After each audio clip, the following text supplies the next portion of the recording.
નમસ્કાર દર્શક મિત્રો, ખબર છે .com પરથી હું દ્રષ્ટિ નાયક આપ સૌનું સ્વાગત કરું છું. દર્શક મિત્રો, ઘરની બહાર જઈએ એટલે ટેનિંગની સમસ્યા તો ચોક્કસપણે થતી હોય છે, ખાસ કરી આવી પુષ્કળ ગરમીમાં. હવે ઘરની અંદર તો નહીં બેસી રહેવાય.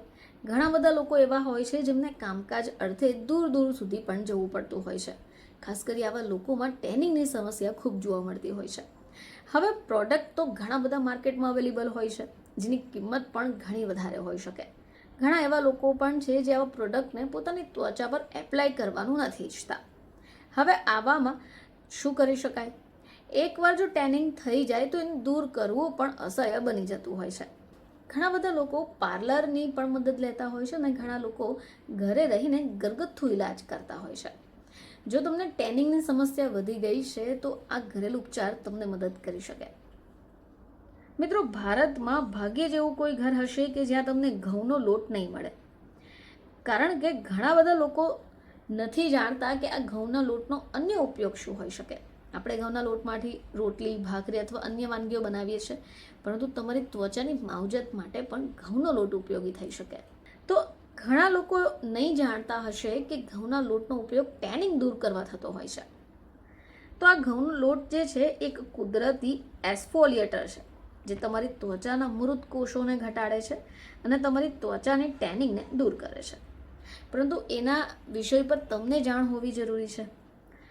આ ઘઉંના લોટનો ઉપયોગ કઈ રીતે કરી શકાય એની પદ્ધતિ વિશે આજે આપણે જાણીશું. તો તમારે શું કરવાનું છે કે 3 ચમચી દૂધમાં 2 ચમચી ઘઉંનો લોટ મિક્સ કરવાનું છે અને આ જે મિશ્રણ છે એને તમારા ચહેરા ઉપર એપ્લાય કરી દો. 20 મિનિટ સુધી એને રહેવા દો. હવે તમારે એને હુંફાળા પાણી વડે ધોઈ કાઢવાનું છે.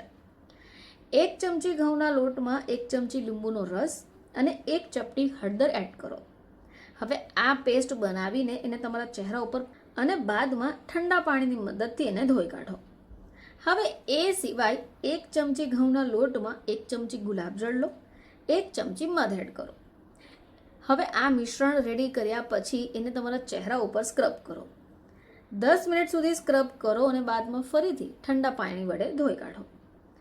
એ સિવાય 1 ચમચી ઘઉંના લોટમાં 1 ચમચી ગુલાબજળ, 2 ચમચી જેટલું દૂધ મિક્સ કરો અને એને ચહેરા ઉપર લગાવી 20 મિનિટ માટે છોડી દો.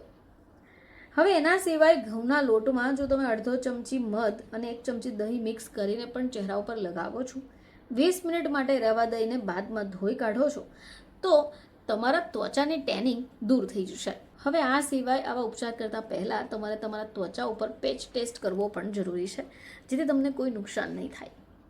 ફરીથી તમારી સમક્ષ હાજર થઈશું. ત્યાં સુધી જોતા રહેજો ખબર છે .com.